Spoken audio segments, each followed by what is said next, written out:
imagine, just for a moment, that the world is ruled by a small group who control everything of importance. Governments, big business, and the media. It sounds somewhat unlikely, but now imagine that this all-powerful group comes from another planet, and our rulers are in league with them. Now, that sounds really, really unlikely, and yet plenty of apparently sane people are convinced that it's true. They own you. They own your emotions, and you basically belong to them. I think they would kill people, and that's on the record too. If you can control someone's sense of reality, then the human collective mind is putty in your hands. So, has someone been handing out space cakes? Or is this the biggest alien conspiracy of all?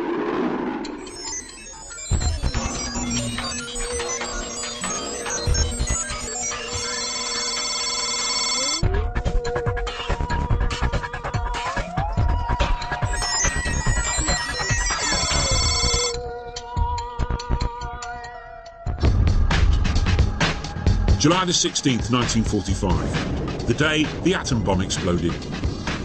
Everyone agrees this was an historic day, but some people believe it was also the day an alien conspiracy to take over our planet began. You see, apparently, this was an event which didn't just get noticed here on Earth. The shockwaves were felt across our galaxy and beyond.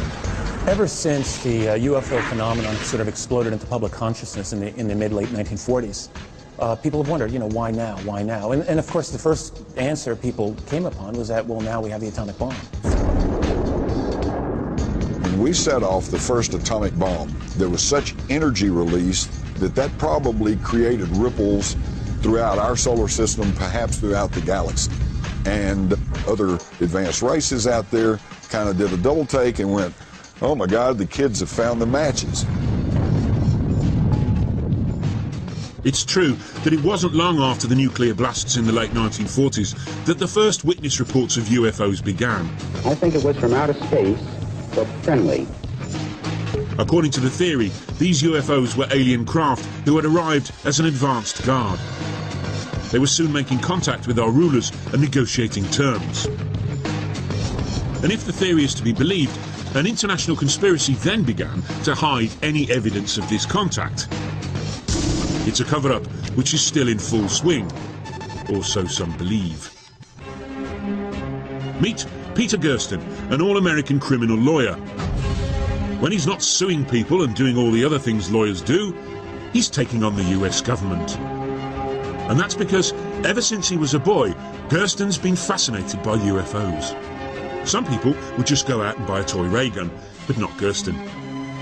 Instead, he has spent much of his career trying to prove that the American government has been hiding its extensive knowledge of aliens and alien contact. I was the first and only attorney ever to bring any lawsuits against the U.S. government for UFO-related documents that actually made it into court. His dogged persistence and knowledge of the American Freedom of Information laws eventually led to the release of hundreds of previously unseen documents. I must have brought about 10 lawsuits.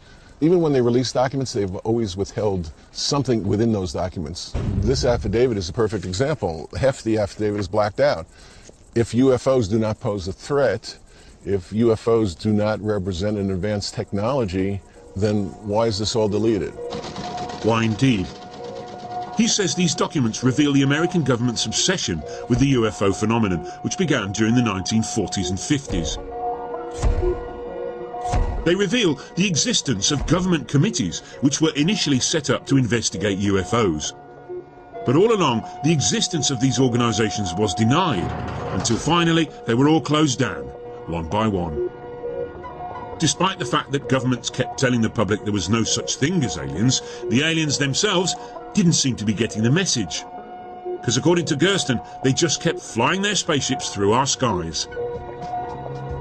One case which has been cited by many as proof of a vast conspiracy conveniently happened in Gersten's backyard in Phoenix, Arizona. Unidentified flying objects over the valley. A triangular-shaped object. What was in the sky last night? The Phoenix lights lasted anywhere from an hour and a half to 2 hours, and there's never been a major investigation to determine what that was. What is it? I don't know. About 10:30 at night, There were about 7 lights that had a distinct formation that just stayed over Phoenix in a triangular pattern and then left. And it's amazing to me that something can appear so brazenly over a major metropolitan area and not be fully investigated. The story gripped the local media, but the official response was some kind of military flares. They had a number of leftover flares on the aircraft, and each aircraft had to get rid of them because the rules prohibit the aircraft from landing with flares on board. Gersten returned to the courtroom, but even he couldn't prize an explanation out of the authorities. The Freedom of Information Act is totally impotent. All they have to do is a reasonable search. And they say they did a reasonable search, we couldn't find anything, and the court goes along with that. So, is Gersten onto something, or does he just need to get out more? To really get to the bottom of what the government might be hiding, we need an insider. One who's seen some alien evidence with their own eyes. If you're involved in something like this, who do you talk to? You can't tell your family. You can't tell your closest friend. Now, the most convincing evidence that aliens have landed and those in power know about it would naturally be the sight of, well, an alien hanging out with the rich and powerful, being driven around in a limousine, or being photographed with celebrities. Unfortunately, the absence of anything like this means believers had to rely on something less convincing, hearsay, and there's certainly been plenty of that. I glanced up and there were 3 flying saucers at an altitude of 350 feet. No one disagrees that in the 1940s there were lots of unidentified flying object sightings. Even the skeptics agree there have been a lot of these sightings, but they put that down to paranoia. What's this all about? What's everybody running from? It's the end of everything. What do you mean? There was, after all, something called the Cold War going on. When the West and the Soviets confronted each other with secret weapons, spy planes, and various other military thingamajigs. The skeptics put UFO reports down to all of this. Nick Pope, for example, conducted an official British investigation into UFO claims, and let's just say he's not convinced. Nothing so far tends to give rise to any suggestion that extraterrestrials have visited the Earth. But it's often suggested that there's a huge conspiracy here, and that the government's somehow covering up the truth about UFOs. Well, having headed the UFO project for 4 years, I can categorically say there's no truth in that whatsoever. For believers, though, the more governments deny, the deeper the cover-up must be. And instead they turn to people who have claimed to have seen for themselves evidence of an alien plot. Some of these witnesses say they even saw evidence of an elaborate government cover-up. You know, things like alien craft, soldiers peeking over it, and aliens. Here's someone who says he saw exactly that. Clifford Stone spent over 20 years in the American Army. For most of that time, he had a desk job, but that's not to say nothing interesting happened to him. Because according to Stone, he was drafted into a top-secret operation. Its purpose, to retrieve downed Soviet satellites. I was involved in the activities that would recover crashes, debris thereof. Those operations were known as Project Moondust and Operation Blue Fly. Those 2 projects dealt with 2 things: the recovery of objects of unknown origin or objects that survived re-entry into the Earth's atmosphere. Most of the recoveries were routine. But then in 1969, says Stone, his team were asked to investigate something that was very weird indeed. During that time, we got a call, and they stated that they needed us to put some people together because they had a plane or something that went down not too far from where we were at. When we got there, a person that I would later always call the Colonel, he was there, and he came up and he told me, he says, "Specialist, I need you to go ahead, take your Geiger counter, and I want you to take Geiger counter readings and call them back to us." Well, I was asking, well, what is it? And he went ahead and said, it's some type of Soviet spacecraft that crashed It says, now, if you get there and you see anything unusual, you need to keep in mind that the Soviets put monkeys, just like we do, in their craft. And as a result of that, if you see any bodies, don't worry about it. It will be monkeys. This was nothing that I'd ever seen. I knew it wasn't our craft. I knew it wasn't the Soviet craft. As soon as I got to the place where I could look down, I could see where there was a little kidney-shaped door that opened on the side, and I saw one of the creatures lying out there. I went ahead and told him I needed an officer. I needed an officer to come up there, that this wasn't right. I also said, this is no damn monkey. Ever since he left the army, Stone says he's been trying to get the American government to admit to what he says he saw. The Defense Department, though, are still refusing to corroborate his story. Whatever the truth, he does seem to believe passionately in what he's saying. But it's worth remembering that people claim to have seen an awful lot of strange things. Take, for example, the family in Slovakia in 1990 who claimed to have been visited by the Virgin Mary. Or the hundreds of worshippers at a Hindu temple in the UK who swore they saw a statue drinking milk. And in Michigan, dozens of folks said they'd seen weird demonic children with melons for heads. Belief. It's a funny thing. But if by some chance Clifford Stone is telling the truth, it raises an obvious question. Why, oh why, would governments hide their encounters with aliens? What have they got to gain? Some people think the answer lies in technology, and we're not talking ringtones. Richard Dolan is a writer who has been investigating government conspiracies for over 10 years.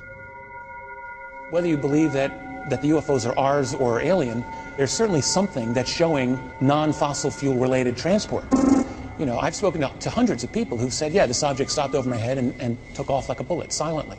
Well, this is not 100-octane petroleum here. This is something far beyond. So the question is, what is it? So if alien craft are using some advanced technology we don't know about, what might it be? We were hoping you'd ask. Tom Vallone is one of a small band of scientists working on various theories that could explain how alien craft travel, if indeed they do, intergalactically. The flying saucers travel thousands of miles in seconds. Vallone believes aliens can travel light years through space because they've come up with a source of energy that never runs out. Which means it's a lot cheaper and more reliable than the stuff you'd find on your local forecourt. Cool. We couldn't possibly imagine that UFOs would be burning rocket fuel. You can't even get to Mars today with rocket fuel.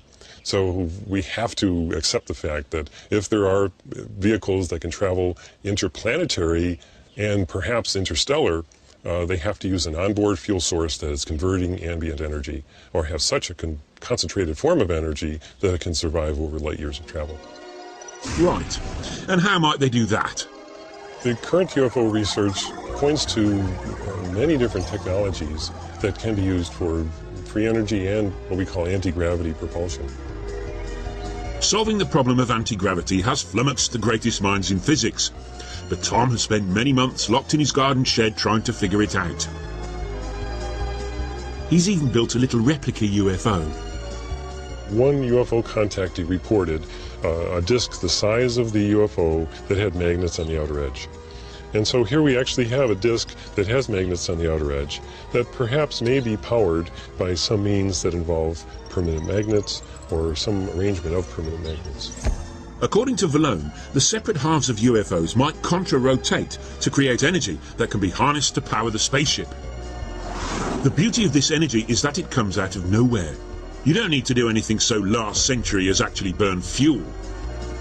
In fact, it's like you're creating it out of thin air. You can see why Tom is still puzzling over it, can't you?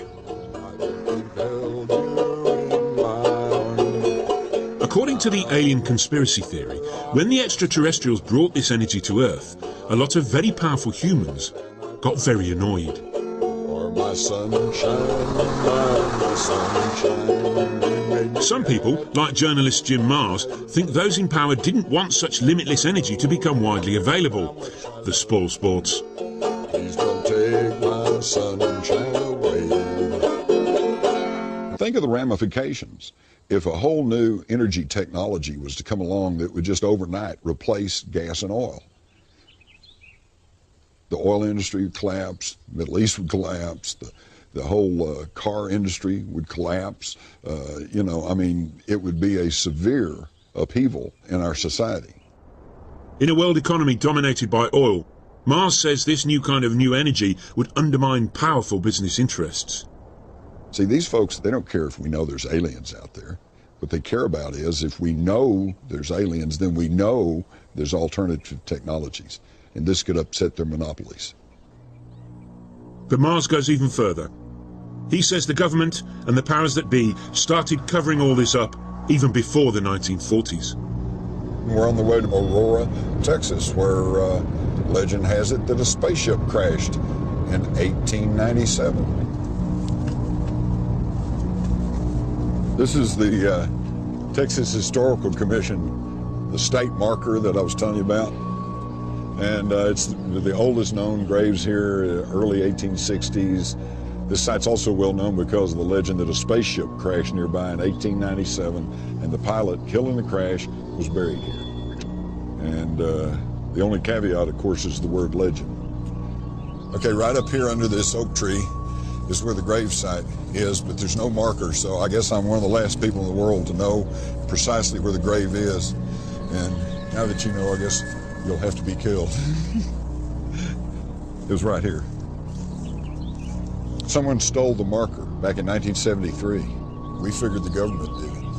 And I have reason to believe that's true because not too long back I met a woman who grew up around here by the cemetery, and she said that she had encountered federal officers in this cemetery, and I said, oh yeah, that was probably back in 73, and she said, no, this is back in the 50s when I was a little girl.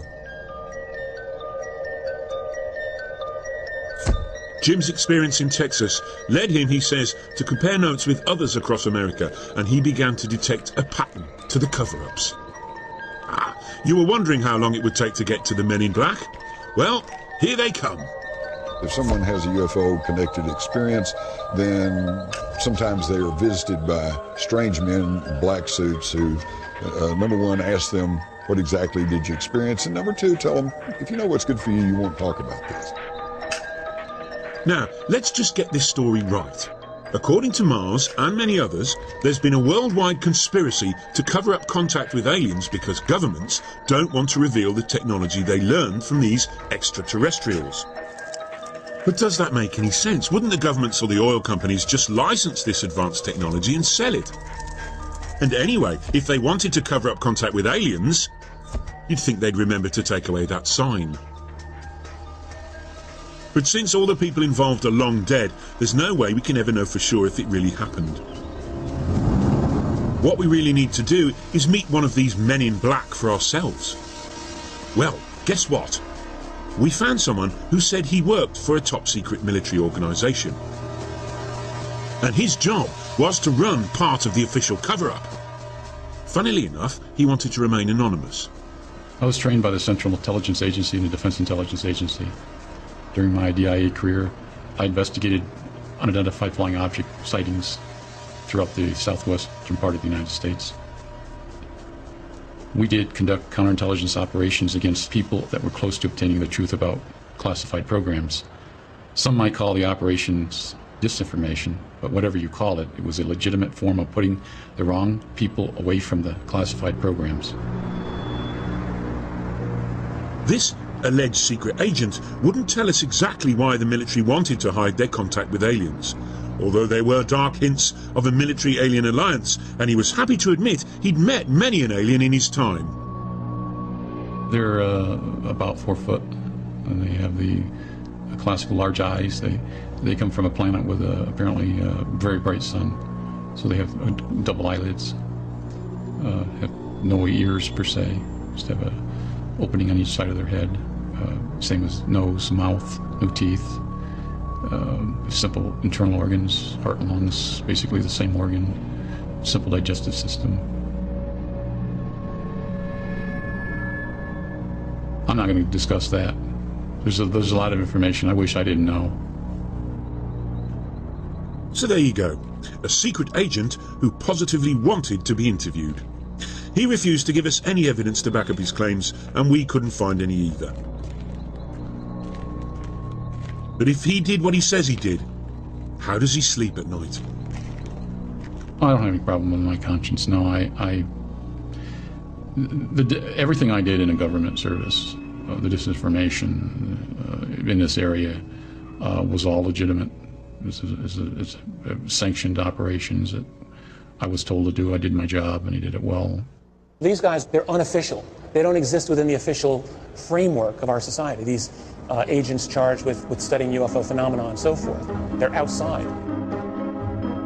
Okay, maybe Agent X is telling the truth, and he's a man in black. If so, we've stumbled on a scoop. So when did the cover-up begin? Maybe aliens didn't first land in the 1940s, or even in the 1890s. Because maybe, just maybe, aliens have been here for a long time, and when we say a long time, we mean a very long time. They've been running the world since the year dot, and they've kept it very quiet indeed. People want to laugh and say it's impossible. Well, please be my guest, I don't care. But if you're interested in what's happening in the world, this is a phenomenon that needs looking at, because there's something to look at. So, we've had top-secret government committees investigating the presence of UFOs in our skies.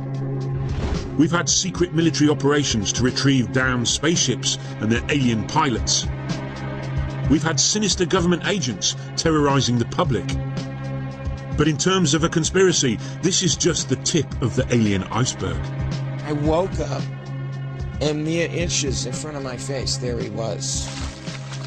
And I was really freaked out. This is a very rare opportunity we're looking at. Implants are rare. Because according to some, the aliens have not only landed, they're actually running the world. What? Yes. Here's a man who believes it. David Icke. Icke regularly speaks to packed-out audiences, spooking them out with the full implications of his theory. The power that these guys I'm going to talk about in detail today use to manipulate, control, and slaughter many of us, increasingly so, is only the power we give away every single day.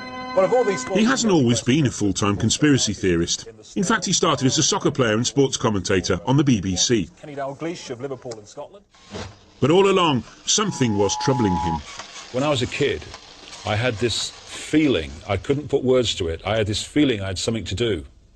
And when I started being quite good at football and went into professional football, I thought that must be what it is. But there was something missing. I couldn't put words to it. I felt unfulfilled. Icke looked at the world, and there was something wrong with it. At first he couldn't work out what it was, but something under the surface was amiss. International poverty? Global warming? The capitalist system? No, something deeper still. He became convinced that everything that was wrong with the world could be explained by one overarching idea, that a small ruthless elite had taken control of our planet. It's claimed it is made up of a highly secretive group of families who exercise absolute control over world politics and economics. Its name? The Illuminati. Well, the name Illuminati comes from the phrase, the illuminated ones, which is extremely appropriate because they are illuminated into knowledge that they keep from the rest of the people. Icke was convinced that these families were no ordinary power-crazed tyrannical elite. Oh no. There was just one small detail which distinguished them from the rest of us. What I've done is ask the next question, which is, where did the Illuminati come from, and who controls them? And you go back into thousands of years BC, and you start to pick up another common theme, which is of interbreeding between humans and a non-human race. I am from another planet. outside your galaxy. I'm sorry, I just don't understand. Ike claims thousands of years ago aliens arrived on Earth and probably interbred with the leading families of ancient primitive societies, creating alien-human hybrids. These hybrids and their descendants control the planet and everything on it. And if that wasn't scary enough, Ike says that they live in disguise amongst us, they live for hundreds of years, and they eat human flesh. Nobody's perfect. And in case you've been wondering, their sacred symbol is the pyramid, which is why, according to Ike, it's no accident that pyramid-shaped buildings are found from Mexico and Peru to Egypt and ancient Babylon. And how do we know about these guys? Well, according to Ike, this most top secret of secret societies uses special codes to communicate, using their own sacred images of the pyramid. On the dollar bill, you have an ancient Illuminati symbol, which symbolizes perfectly what I'm talking about. It's the pyramid structure, and at the top you've got the all-seeing eye, the capstone of the pyramid, the illuminated ones, illuminated into knowledge they keep from the rest of the population. Now, quite why the most secretive beings on the planet use the least secretive place to communicate, no one seems to know. Such details haven't stopped David Icke selling thousands of books, although there has been criticism of his use of the word Illuminati. The same term was used in the past by right-wing extremists to describe a worldwide conspiracy run by Marxists, Freemasons and Jews, and some have claimed that he is just tapping into old extreme paranoias. So who are the alien-human hybrids, and how would we spot one if we saw it? Well, apparently they include George Bush, Tony Blair, and even the Queen of England.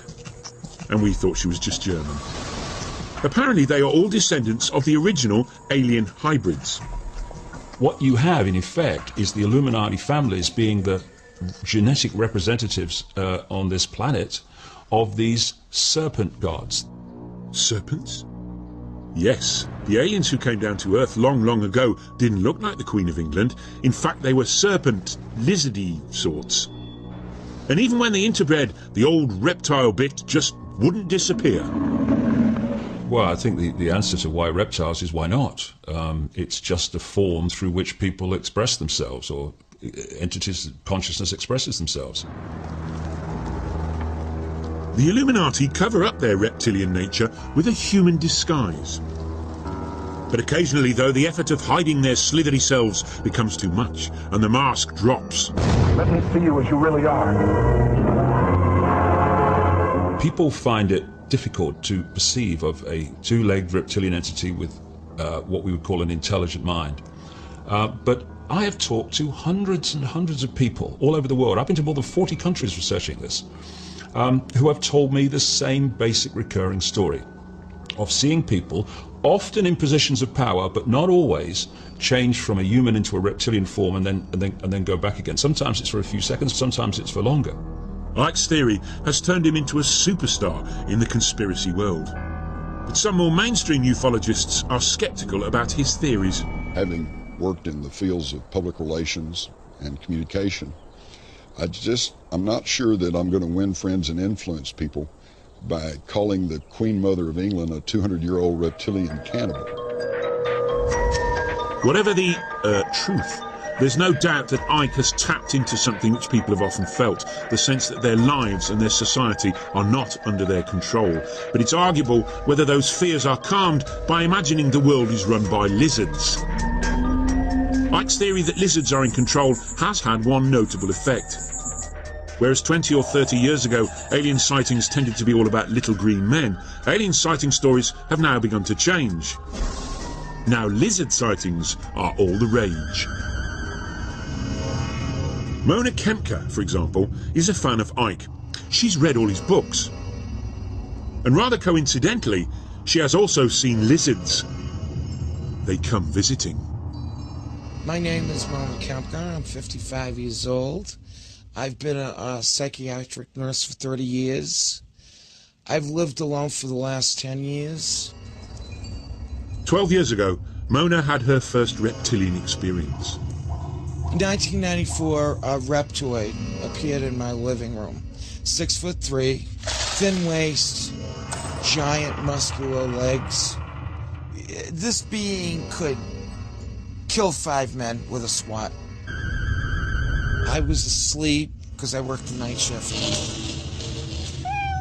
And I woke up, and mere inches in front of my face, there he was. And I was really freaked out. I stood up in my bed screaming. He appeared to me for 6 seconds. And I was standing up in my bed, screaming, then he vanished. And I just sat down in my bed, and I started laughing hysterically. It wasn't because I thought it was funny. I was just hysterical. I didn't know who to call.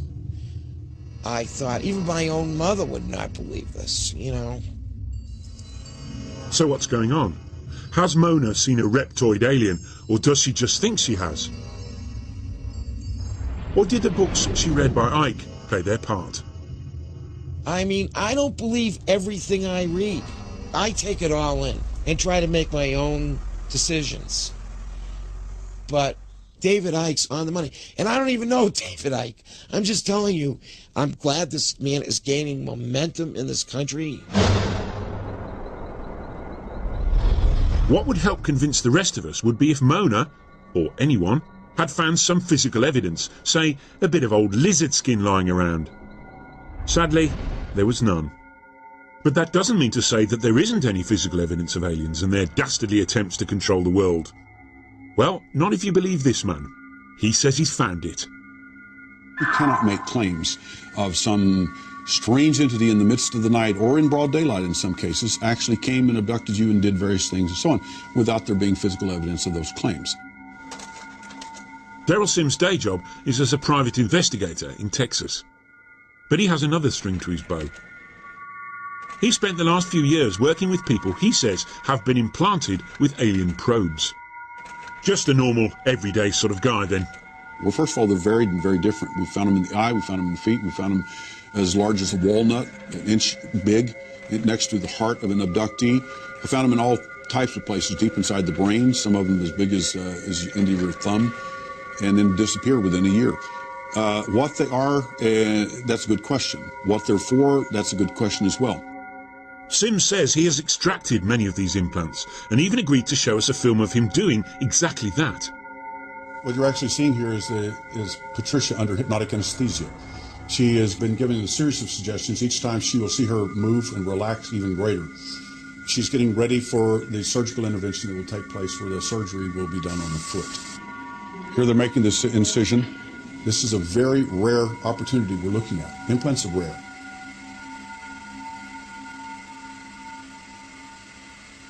The surgery has taken over an hour. They can't find the object that they found so easily on X-ray. Here he is bringing the object out in a T-shaped formation. What they found in the keratin was wrapped around these objects, and it was very hard, very durable. It showed no signs of inflammatory response. In other words, this object was not treated by the body of Patricia, as an example, in any way as if it were a foreign object. Now, Daryl Sims has no medical background whatsoever, but he claims that the object that was removed from Patricia's body was designed to control her mind. Quite why they put it in her foot, though, is a whole different matter. But anyway, over to you, Daryl. My thinking is that the side effects of these objects, it seems to us, based on preliminary findings, is that levels of serotonin, dopamine, neurotransmitters, in effect, have been altered in some of these abductees. Now, any neuropsychologist or neurophysiologist can tell you in a New York minute that anybody that controls your serotonin, dopamine, or potassium, anybody that controls these neurotransmitters, especially serotonin and dopamine, they own you. They own your emotions, and you basically belong to them. Daryl didn't allow us to do any tests on the little implant, so we can't say for sure what it was. And why a secretive alien could have been so easily outwitted by a Texan private investigator is anybody's guess. What we do know is that Daryl isn't entirely objective. I became aware of the alien entity in 1952 at age 3.5 in an abduction scenario. And then what really threw me into high gear into full-time investigations in this phenomena is my son got abducted at age 6. Then at that point, for me, I could live with my problems with the abductions. But when you come after my children, now it's personal. Alien lizard gods feeding off our own mistrust and fear. Alien implants that control our minds. Powerful alien-human hybrid families that run our world. Blimey. But one question keeps nagging. If some people are seeing aliens, why aren't we all? Perhaps the answer, unnervingly, lies in modern science.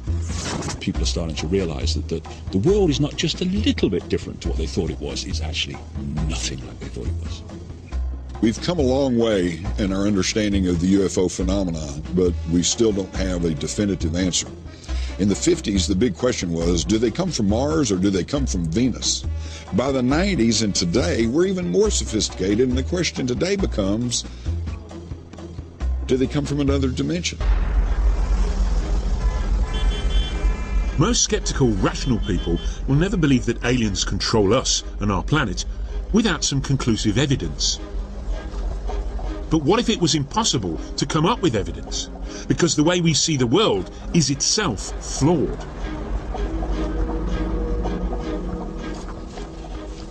People ask me, understandably, if these reptilian and other entities exist, why don't we see them? Well, it's to do with frequency. For instance, if I turn this radio on, I can get a station. If I move the dial, suddenly I've got another radio station. Now, the one I've just moved from hasn't ceased to exist, ceased to broadcast. It's continuing to broadcast, but I'm not tuning into it anymore. And so what we are in this so-called physical reality is we're like radio sets that are tuned into a particular reality. These reptilian entities and others appear to have the knowledge of how to move between dimensions. We are invisible, Adam Penner. You cannot see us. That's very simply what's going on. It's not some great mystery. It's actually very, very simple. According to David Icke, the aliens have mastered some new technology which allows them to move from our visible world to mysterious, invisible dimensions. Convenient? Oh yes. But why stop there? It's equally possible to claim that a whole host of weird stuff is hiding out in hidden dimensions. Ghosts, werewolves, Elvis, and they'd all be impossible to disprove. Surely this must rank as the weirdest alien cover-up theory of all. Well, not quite. Nick Bostrom is Professor of Philosophy at Oxford University, which means he's been doing an awful lot of thinking. The brain box that he is. We know a lot about what's before our noses, but the big picture, people think they know, but they really don't. They just make it up. And Bostrom has been making up some cool theories of his own, and one of them's about aliens and computers. Now, 40 years ago, Earth computers looked like this. Today, they look like this. A tiny laptop now has more power than the biggest computers used to have. And our computers keep getting more powerful and quicker. Bostrom thinks, though, that all this is Stone Age compared to what alien computers can do. In fact, their computers might be so advanced that he thinks we might all be living in them. Just like the Matrix.